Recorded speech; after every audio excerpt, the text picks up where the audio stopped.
Hello, welcome everyone to tonight's virtual tour of Richard Forrest Hunt's New York by Lucie Levine.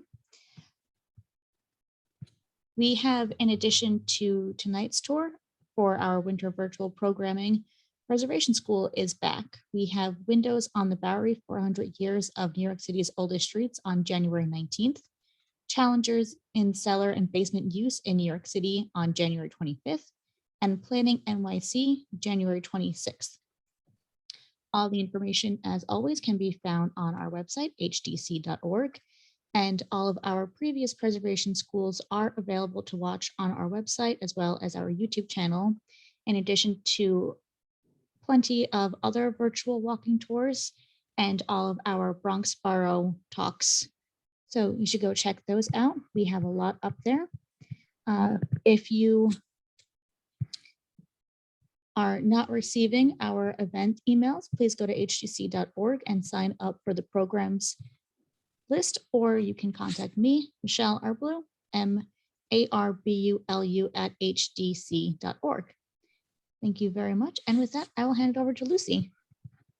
Hi, everybody. My name is Lucie Levine. Thank you so much for being here with me for Richard Morris Hunt's New York. Now, I'm very excited to talk about Richard Morris Hunt because we are here within the HDC University Historic Districts Council sponsoring this tour. Thank you very much, HDC, for that. And Richard Morris Hunt was one of the earliest preservationists within the architectural community. And so when it comes to thinking about the city as he saw it, his New York, both development, both architecture and preservation were very much part of the way that he saw urban life. So I think he's a very appropriate figure for a virtual walking tour this evening. So please do join me. Here we go. All right. This is Richard Morris Hunt, 1827 to 1895, a 19th century man. He was known as the Dean of American Architects. He was actually the first American architect to receive a degree from L'Ecole des Beaux-Arts in Paris. When he returned to the United States in the mid-1850s, he not only became one of the nation's most celebrated architects, but also he became an advocate for American architects as a professional group of people, and also for the built environment itself. For example, in 1857, Richard Morris Hunt founded the New York Society of Architects, which became the AIA, which you can see here. He served on the first board of trustees of the Met in 1870, and actually this facade of the Metropolitan Museum of Art, which will be finished posthumously, designed at the end of his life, but finished after his death, will actually be his last project. So not only did he become a trustee at the genesis of the museum, but actually his hand shows us the facade that we know and love today. And even in 1893, speaking of preservation, he co-founded the Municipal Art Society, serving as that organization's first president. Hunt tasked the Municipal Art Society with the mission to beautify New York through public art. That year, 1893, which he founded the Municipal Art Society, was a significant one for Hunt, for MAS, and for American architecture as a whole, because that's the year that Hunt is credited with helping usher in something called the City Beautiful movement. Now, the City Beautiful movement was an architectural philosophy that beautiful structures could uplift the populace, beautiful civic structures could uplift the populace. And indeed, that good architecture, beautiful public architecture, could make city dwellers a happier, healthier, better educated, and more moral group of people. With the City Beautiful movement, and in all of his architectural work, Hunt hoped to direct what he called the nation's energy to the service of beauty and art.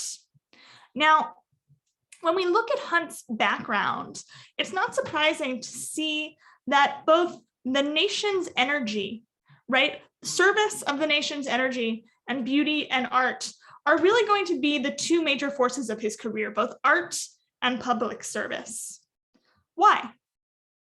Well, he was a member of a very illustrious family. He was born into the Hunt family, the Hunts of Vermont. Hunt was born and raised in Brattleboro, Vermont, into this illustrious political family. His father had served as congressman from Vermont, and his grandfather had been lieutenant governor of the state. Hunt's uncle was Richard Lewis Morris, a congressman from Vermont, who himself was the nephew of Gouverneur Morris, who penned the majority of the Constitution. In fact, when he graduated from L'École des Beaux-Arts, he had a letter of introduction from the former president Martin Van Buren with him. That letter from Van Buren on Richard Morris Hunt's behalf was written to the architect Richard Upjohn, who in the 19th century had established himself as the most prominent architect in America with his Gothic Revival Trinity Church at the head of Wall Street. So Upjohn's Trinity Church is the Trinity Church that stands today. That structure was dedicated in 1846. So on the one hand, you have generations of the Hunt family in public service. On the other hand, you have Richard Morris Hunt's generation of the family, all of whom were artists. So Richard Morris Hunt obviously became an architect. That's why we're here. That's what we're talking about. But William Morris Hunt, who was his brother, was a painter, and Leavitt Hunt, his other brother, was a photographer. Now, Leavitt Hunt was one of the first people to photograph the Middle East between 1851 and 1852. This is a photograph that Leavitt Hunt took in Petra in 1852, and Richard Morris Hunt was actually with him on that expedition. So Richard Morris Hunt spent time all over the world, and that's important to the architect that he became. Now, Richard Morris Hunt comes from this intensely patrician background where he attended Boston Latin. He's steeped in this extraordinary political milieu, but also in an international art world. So how does he get this international experience? And why would Leavitt Hunt, his brother, become one of the first people to photograph the Middle East? How did that become part of Richard Morris Hunt's generation of the Hunt family, really to leave Vermont for the wider world? Well, it's because Hunt's father dies in 1837, and in 1843, his mother takes the family to Europe. So Richard Morris Hunt then enrolls at L'École des Beaux-Arts in Paris. He is the first American to be trained in architecture at L'École. He matriculates in 1846, passing the entrance exam on his second attempt. Now, this is Richard Morris Hunt as a student, which I really appreciate. I like the mustache personally. Now, the rock upon which all instruction at L'École des Beaux-Arts was based was the belief that classical form, so classical architectural proportion, was the ultimate expression of beauty in architecture. And what that meant at L'École des Beaux-Arts at that time was the classical forms of ancient Greece and Rome, especially the 5 orders, refined and expanded by the Renaissance. The Ecole taught that by study and through the use of reason, it could be demonstrated that the proportions and forms of the classical world were the eternal norms of architectural design. So not that they were good architecture, but that they were truth, that they were as immutable as the principles of chemistry and physics. And so because the sort of rock of architectural reality for L'École des Beaux-Arts was these classical forms, the school never advocated for copying the structures of the past. The idea was never to recreate the Parthenon or recreate the Pantheon. It was the idea that classicism was as alive and as evolving as any other mathematical or scientific discipline. And so if in ancient Greece you had gotten the Parthenon, then in the Renaissance you had gotten St. Peter's. Well, in 19th century Paris, you could have those same forms, classical forms, appropriate for modern structures, so modern hospitals, city halls, and railroads.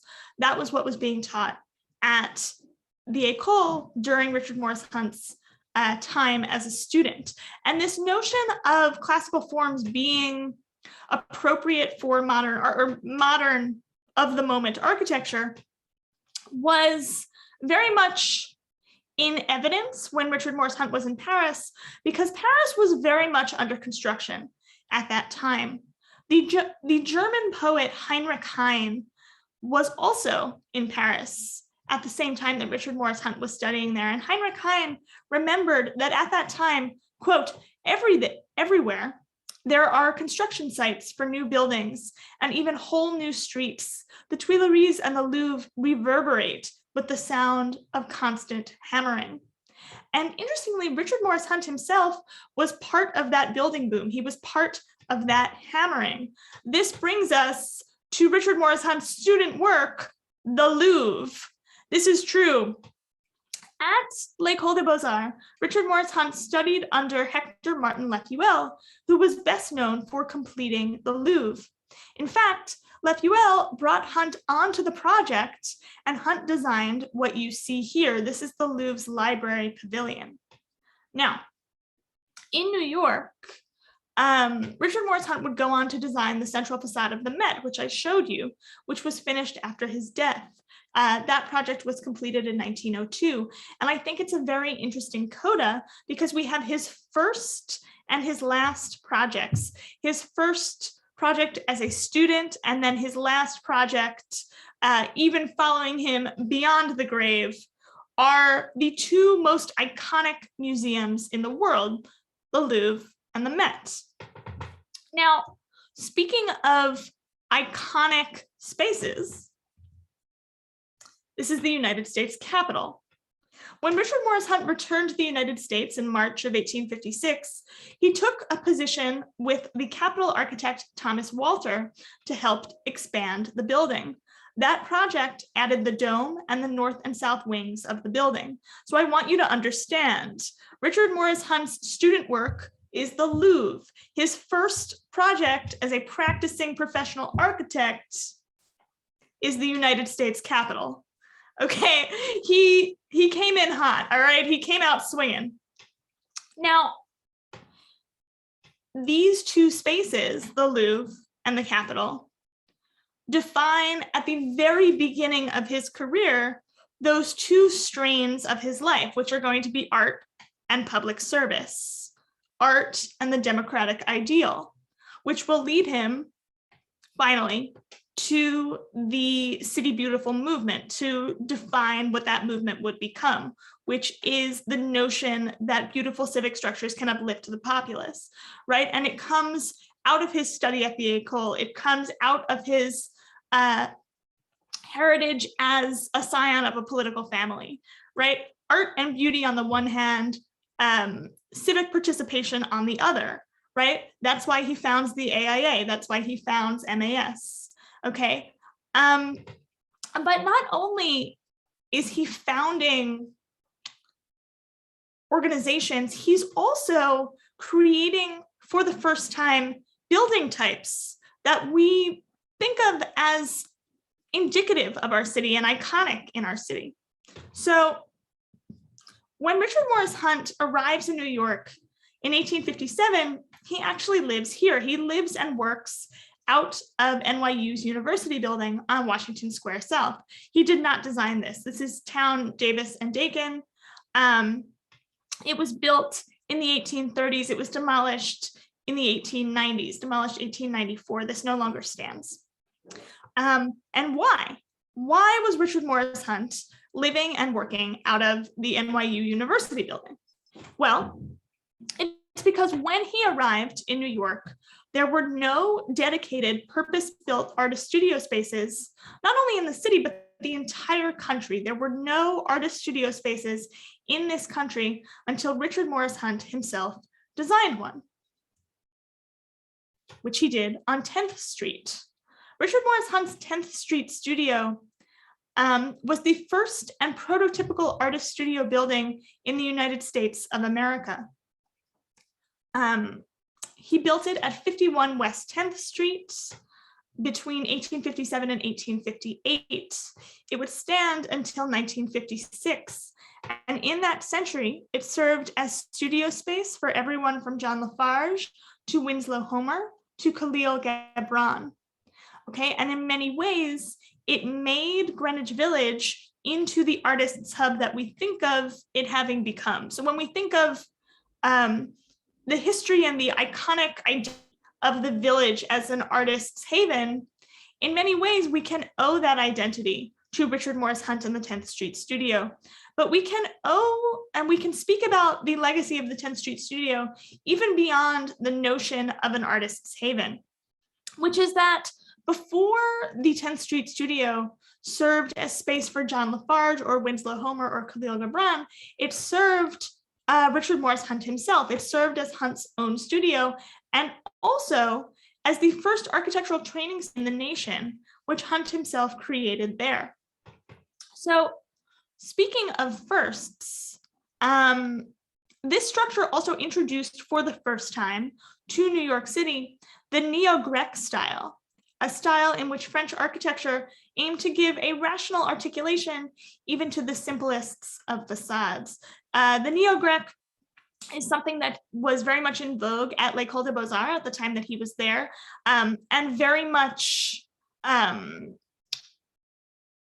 used by Hector Martin Lefuel, who had been his teacher. So he's really bringing the forms and proportions that he learned from Lefuel to the United States. And so bringing what he himself learned is what the 10th Street Studio was for. We can go inside and see who he taught there. This is George B. Post. When George B. Post graduated from NYU, he graduated with a degree in engineering in 1858 because there was no degree in the United States in architecture. And George B. Post, as you may know, became one of the most celebrated architectural engineers in the nation, certainly the most revered of his generation. He went on to create or to design such noted New York buildings as the New York Stock Exchange, the Times Building on Park Row, the Brooklyn Historical Society, and the City College campus. But again, he was not trained at NYU as an architect. He was trained as an engineer. There was nobody to train him as an architect until Richard Morris Hunt returned from Paris. And when Richard Morris Hunt indeed creates the 10th Street Studio, George B. Post asks Hunt to take him on as a student within the studio building. And so along with Post, Hunt taught a handful of pupils out of the studio building. Indeed, out of this studio. This is Richard Morris Hunt's studio within the studio building. One student, in addition to Post, who himself would teach the great Chicago architect Louis Sullivan, remembered. And the student that I'm speaking of is Frank Furness. So Frank Furness would go on. Richard Morris Hunt taught Frank Furness. Frank Furness taught Louis Sullivan. Louis Sullivan taught Frank Lloyd Wright. Okay, do you understand that from Richard Morris Hunt, it all flows? So Frank Furness remembered, quote, "In the studio building, we had quite a large room, the walls of which were covered with casts that Mr. Hunt had selected and collected with great care. A long table at which 3 people could work, one at each end and one in the center, stood before the window. There were also 2 large drawing boards standing on trestles, one for each person, and a blackboard made of canvas on a frame hinged to the wall. In addition to the study of orders, we were given a monthly problem, which we first sketched and then worked up during the month.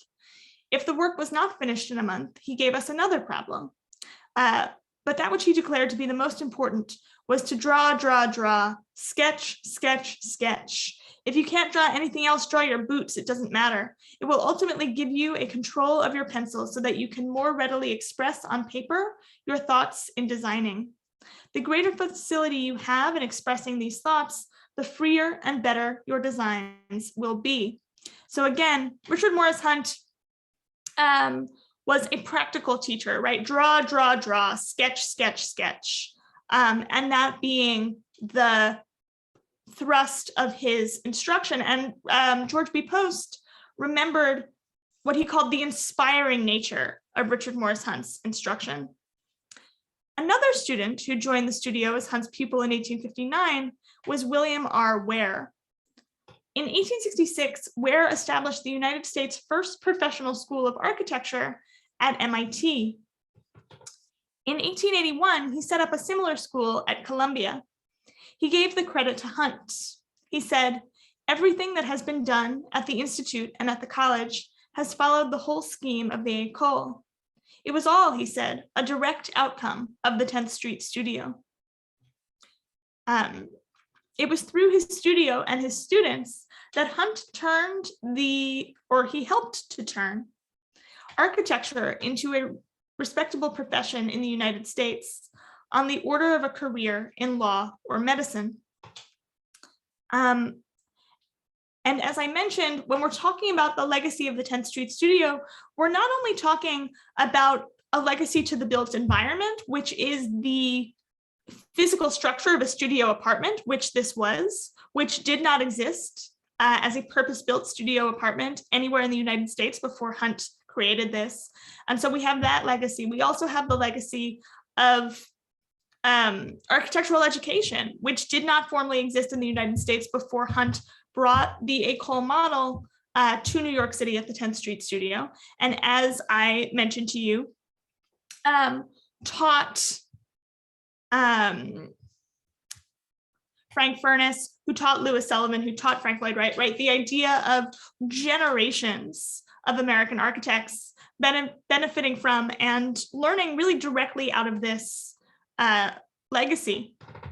And then, of course, we also have the more diffuse artistic legacy of the 10th Street studio, which made the village an artistic center. There were open houses at the 10th Street studio every Saturday and large parties 4 times a year.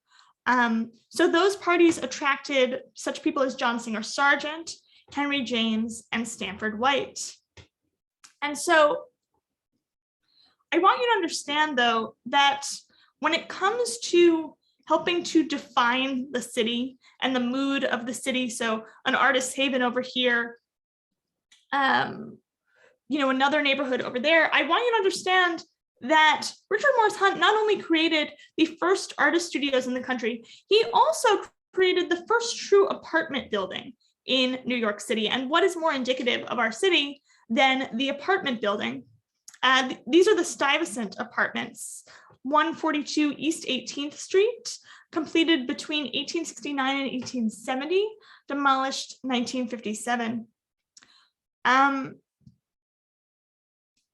These were, as I mentioned to you, the first apartment buildings in the city of New York. And what does that mean? Because you're looking at this and you're like, 1870, what are you talking about? There were tenements before that. And you're right, there were. But I want to show you the floor plan for the Stuyvesant apartments, because when we're talking about apartment buildings in the 19th century, we're talking about something different than tenements. What distinguished the Stuyvesant apartments from tenements as being apartment buildings versus being tenement houses was that they were built for the middle class with the kind of amenities that would have been unheard of in tenement buildings and multiple dwellings built for the poor and the working classes. Now, for example, when it comes to the Stuyvesant apartments, these apartments had individual bathrooms inside the apartments. They privileged light and air. They had much more space and many more windows than would homes or would apartments in tenement buildings. And so because they were more luxurious, because they were larger, because they all had indoor plumbing and private bathrooms, because they all had cross ventilations, these apartments were considered to be a totally different building type than tenements would have been.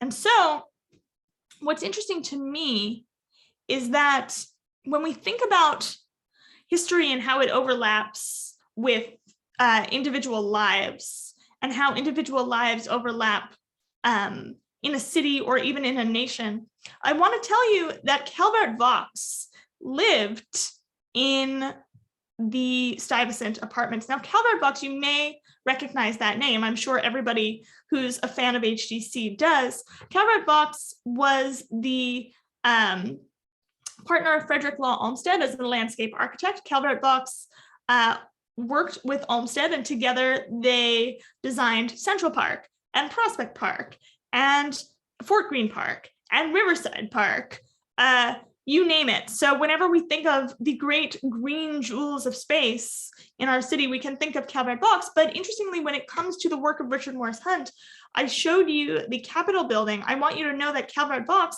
also designed the grounds for the Capitol. And so here we have Hunt as the architect working on the Capitol, or an architect working on the Capitol, and we have Vaux working as the landscape architect there. And then we see them coming together once again in New York in a building that Hunt designed and in which Calvert Vaux lived. Now, this floor plan is interesting because it shows what could be, what multiple dwelling could look like in New York City, multiple dwellings that were not tenements. And because they were not tenements, these buildings got a new name. They were called French flats. And French flats were essentially multiple dwellings for the middle classes, like the Stuyvesant Apartments were. And they inspired other such structures, including this. This is the Manhattan. This is designed by Charles W. Clinton. This is not the work of Richard Morris Hunt, but this is finished just 2 years after the Stuyvesant Apartments. I'm sorry, 10 years after the Stuyvesant Apartments, but it still stands. The Stuyvesant Apartments, as I had mentioned, were demolished in 1957, and these still exist. So these are considered to be the oldest surviving large apartment, or this particular structure is considered to be the largest or the oldest surviving large apartment house in New York City. And this would not exist were it not for the Stuyvesant Apartments. That the real revolution in architecture that we can think of in terms of apartment design was the Stuyvesant Apartments, and the legacy is, you know, any apartment that you or I might live in now. Now, the point here, though, when we're talking about something like the 10th Street Studio, or we're talking about the Stuyvesant Apartments, is that we're seeing Hunt working in a number of very different forms and styles of architecture. And also he's creating with these different forms and styles enormously influential structures, right? An artist studio, the first artist studio in the nation, the first apartment in New York City. And he's also going to set a very different type of standard. And that is on Millionaires Row. He, more than anybody else, is going to be responsible for the opulence of Gilded Age mansions on Fifth Avenue. It was he who popularized the Francois I French Renaissance style on Fifth Avenue. He actually would become the court architects for the Vanderbilts. So he's going to do their homes not only in New York, but also in Newport, and then finally in Asheville, North Carolina. He, at the end of his life, will do the Biltmore estate there. So anywhere the Vanderbilts went, you could find Richard Morris Hunt. Now, we're looking right now, this is the William K. Vanderbilt house, finished in 1882 at 660 Fifth Avenue between 51st and 52nd Street. This was known as Le Petit Chateau. It was designed for Alva Vanderbilt. When you look at this photo, you can see a figure on the roof. That figure is actually an almost life-size statue of Richard Morris Hunt himself in the guise of a stonemason. Now, the contractors who physically built this building crafted it as a secret surprise and tribute to Richard Morris Hunt because they liked him so much. By all accounts, he was a deeply likable guy. He was liked not only by the architectural crews who worked on the buildings which he designed, but also he was very well liked within the society circles for whom he designed. So he was a very good friend of Alva Vanderbilt's and also very much revered by the people who carried out his designs and also by other architects. So the architect Charles McKim, who was the principal of McKim, Mead, and White, strolled by this house almost every evening that he was in New York, and he was asked why. And he said, because I can sleep better knowing it's there. This is Alva Vanderbilt, for whom this building was built. And speaking of the Vanderbilts, this is the Cornelius Vanderbilt II house, finished in 1883. This was designed by Richard Morris Hunt with George B. Post. So the man who was his student and would go on to be such a revered architect and engineer in New York. This stood at 1 West 57th Street. This was the largest private residence ever built in New York City. This also on Fifth Avenue, this is the Ogden Mills house, finished by Hunt in 1887, 2 East 69th Street. Ogden Mills was a financier and a board of directors of the New York Central Railroad. And so, right, if Richard Morris Hunt is the court architects of the Vanderbilts, then certainly a man on the board of directors of the New York Central Railroad would certainly also use Hunt. But you didn't have to be a railroad man. You could also be a brewer. This is the Schmid House, finished 1895 at 2 East 62nd Street. And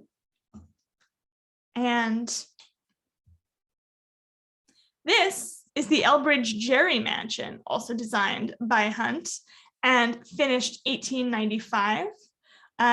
2 East 61st Street. This is where the Pierre Hotel now stands.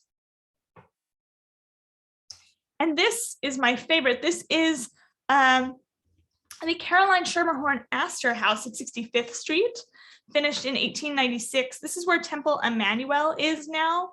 You may have heard of Mrs. Astor's 400. Well, that was her old house. This house, designed by Richard Morris Hunt, had a ballroom that could hold not 400 people, but 1,200 people. Now, the reason that I show you this image, though, is that it shows us the streetscape of Fifth Avenue. And what Richard Morris Hunt did on Fifth Avenue, I mentioned to you that he had popularized the Francois I French Renaissance style. And while he did not design every home on Fifth Avenue, he designed all the ones I showed you.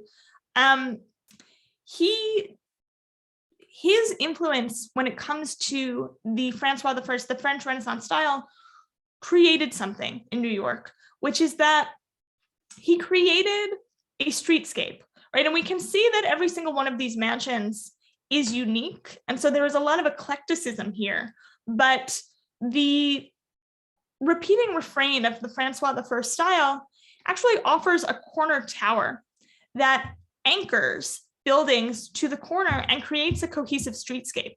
So even though every single one of these buildings is very different and you have this opulent eclecticism, you actually have a cohesive streetscape. You have something that Richard Morris Hunt was always thinking about, which was the city as a whole, and what it meant to build not only these very elaborate private structures, which these were, but also to build for the city. Because if we think about Charles McKim being asked, why do you walk by Le Petit Chateau every time you're in New York? You know, why do you walk by the Vanderbilt house?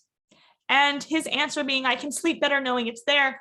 Well, what that quote tells us is that these buildings were meaningful not only for the people who lived in them, but the people who walked by them, any person on the street. And so when a person is designing in space, in a metropolitan space, they are designing for a dense public, right? That people are going to use the public streets. They're going to use these thoroughfares and rights of way. And so they're going to see what's around them. And that was very much part of how Richard Morris Hunt saw the city, right? That yes, he is designing for fabulously wealthy private individuals in this moment when we look at Fifth Avenue. And indeed, he was friends with all of them, and he came from this world. He's buried at Newport, right? He had his own cottage in Newport, okay? That this is not, that he was not using the service entrance, okay? I will tell you that he was very much part of this gilded milieu, but he saw beyond just these private structures, and he understood them to be part of a greater whole, which was part of the city. And so how do you make private space also public space, right? And he does that by offering, through the Francois I style, a cohesive streetscape. And so speaking of the streetscape, speaking of public buildings, Richard Morris Hunt also designed some of the most revered public buildings in our city. Because as I had, whoops, that's Caroline Astor. Okay. Because as I had mentioned to you, he is working towards what will be the articulation of his philosophy, which is the City Beautiful movement, which he will articulate really by the end of his life in 1893. But it summed up, in many ways, the entirety of his ethos and career. The City Beautiful movement, though Richard Morris Hunt had been working toward the public realm and within the public realm for the entirety of his career, and the concerns of both artistic beauty and civic engagement were at the core of his work for all of the time that he was a working architect, he will really bring that to philosophical fruition at the Chicago World's Fair. So the City Beautiful movement, when it comes to architectural history, if you want a date for the formal articulation of the City Beautiful movement, it is at the 1893 Chicago World's Fair. Because at the World's Fair, he, along with the Chicago architect Daniel Burnham, created the ideal white city. And it was an example of the Beaux-Arts style. And it proved that, quote unquote, the ideal city could be planned, right? That architects, that engineers, that city planners could think in terms of the whole city, build a whole populace, build an idea, the idea that ideal civic structures could create the perfect city, could uplift the populace, could make people more intelligent, more moral, more civically engaged. And when it comes to icons of the City Beautiful movement, what you're looking at right here is Richard Morris Hunt's Chicago World's Fair Administration Building, which won a gold medal from the Royal Institute of British Architects, which at that time was the Pritzker Prize. It was the highest prize that one could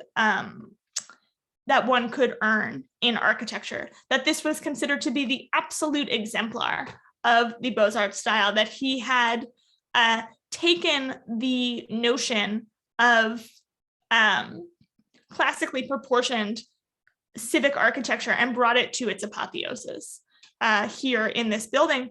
But certainly he doesn't just do it here, he does it all over New York. So this is the Lenox Library, finished in 1877. This is where the Frick is now. This is in the neo-Grec style based on his French training under Hector Martin Lefuel. The critic Montgomery Schuyler writing in the New York Times when this building was completed, proclaimed that the new Lenox Library was, quote, the most monumental public building in New York. And so the idea of using the City Beautiful style, the Beaux-Arts style, for something like a library made a lot of sense, because it's the idea of repositories of public knowledge. Now, the Lenox Library is not was not entirely public in the way that we understand the public library to be now, because you had to buy tickets, or you had to reserve tickets rather, to use this collection. But it was as accessible as a library could be in New York at that time, that it was not, you didn't have to pay membership dues in any other way. It is also one of the antecedents of the New York Public Library as we understand it today. If you, you may be aware of this, that the technical name for the New York Public Library is the New York Public Library Astor, Lenox, and Tilden Foundation.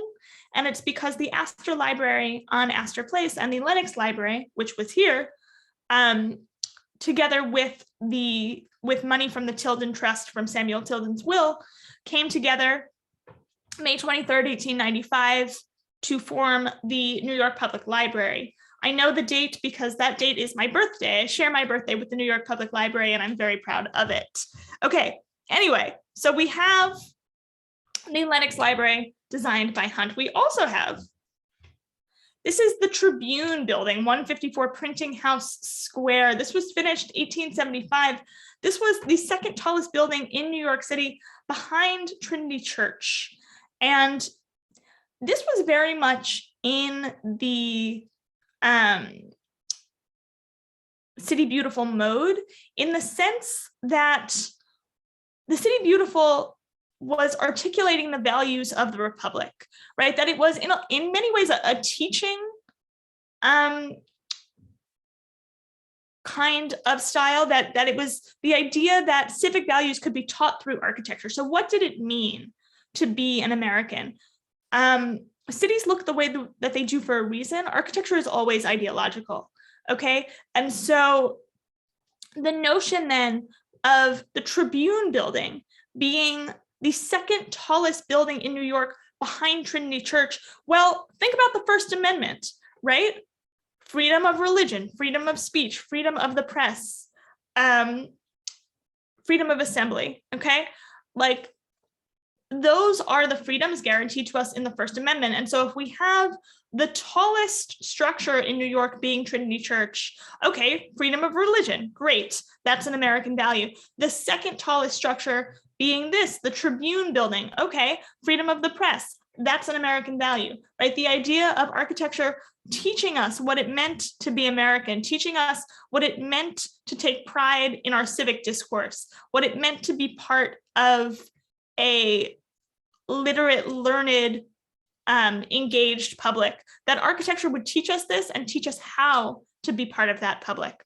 Okay, so speaking of freedom, we have also this.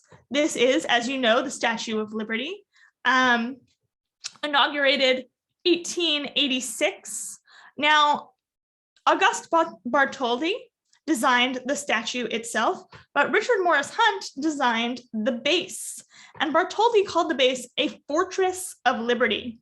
Now, the phrase fortress of liberty is a very interesting one, because if we look at the pentagonal structure beneath the base, it actually is a fortress.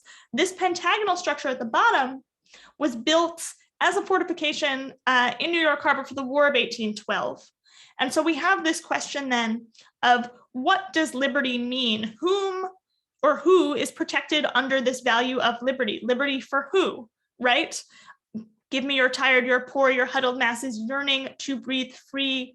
The wretched refuse of your teeming shores, send these, the tired tempest tossed to me. I lift my lamp aside the golden door. Okay, and for whom is the door open, right? And who does the fortress protect? What is the fortress of liberty? And this question, you know, that Richard Morris Hunt throughout his life tries to answer, that what is the civic value of architecture. What does it mean to be an American architect? How can we articulate the goals and the good of the Republic through architecture? And his last answer to that question is this. This is his last project, which is the Metropolitan Museum of Art. He will design this in 1894, and this facade will be finished and opened in 1902. And this is designed as, in a way, as an American Louvre, right? As a teaching museum and as a coda, again, to his student work, which I had mentioned to you was literally the library pavilion at the Louvre. So there are a couple of questions of why and how Richard Morris Hunt comes to this place in which he's being asked to create this facade. One is that he had been associated with the Metropolitan Museum of Art as a trustee and donor since its founding in 1870.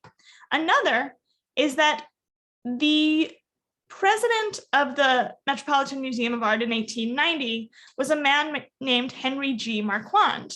Now, Richard Morris Hunt had designed Henry G. Marquand's mansion on Fifth Avenue, his stable and carriage house on 66th Street, as well as his Newport mansion in Newport, Rhode Island. Okay, Hunt had done a great deal of private work for Marquand. He was friends with Marquand socially.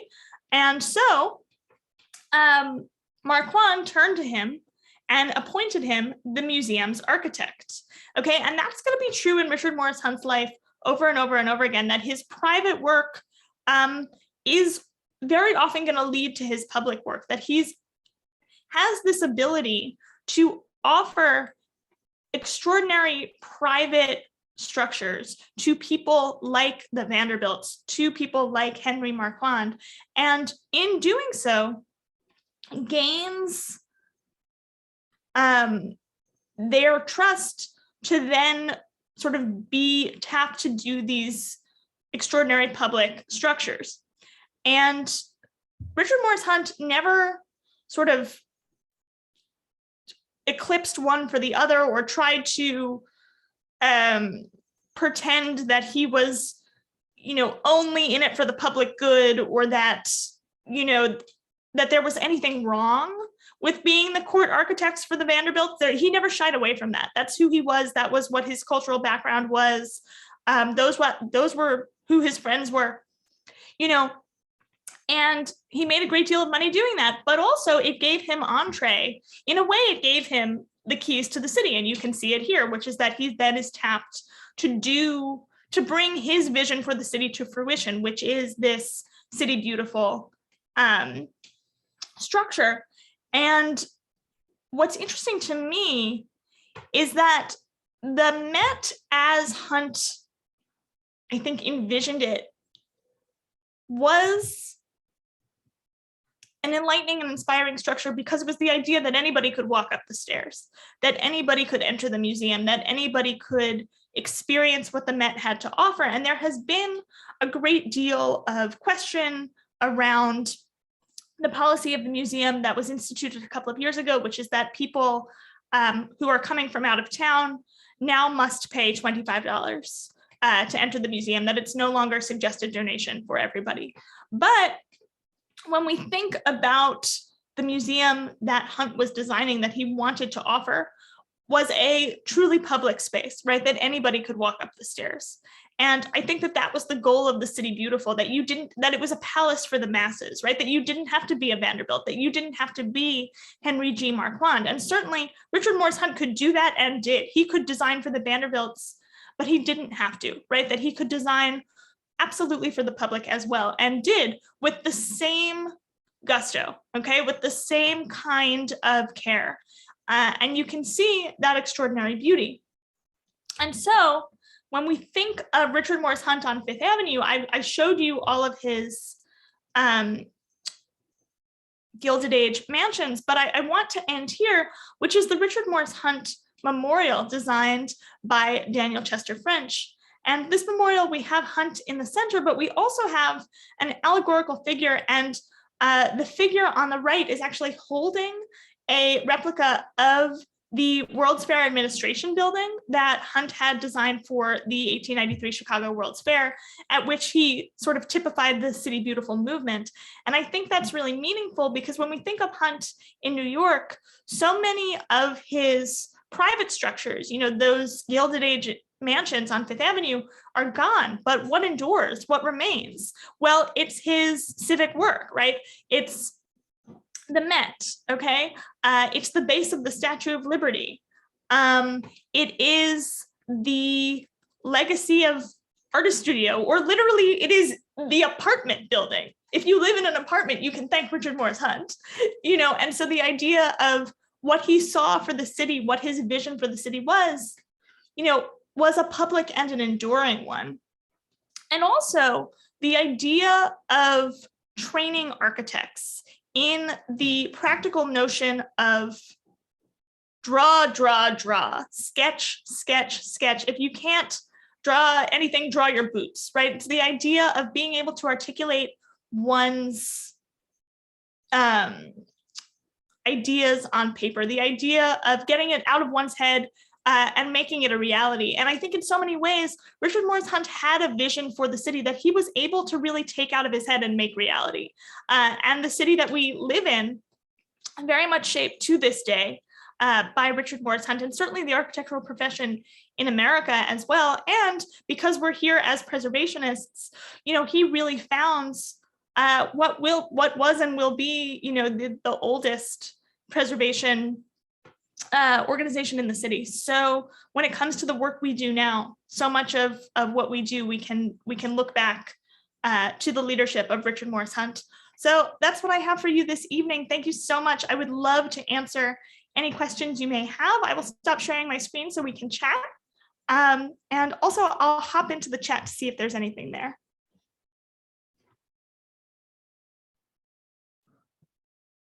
Since we do have a few people, if anyone has any questions, you can put it in the chat or raise your virtual hand, please. That'll make it a bit easier to see.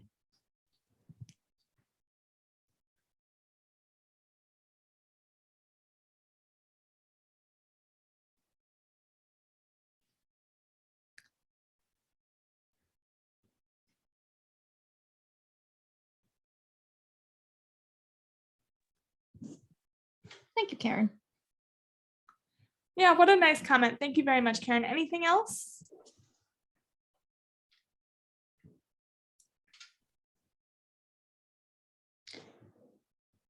Okay, I see, Lucy, you were so very thorough. There are no questions. Okay.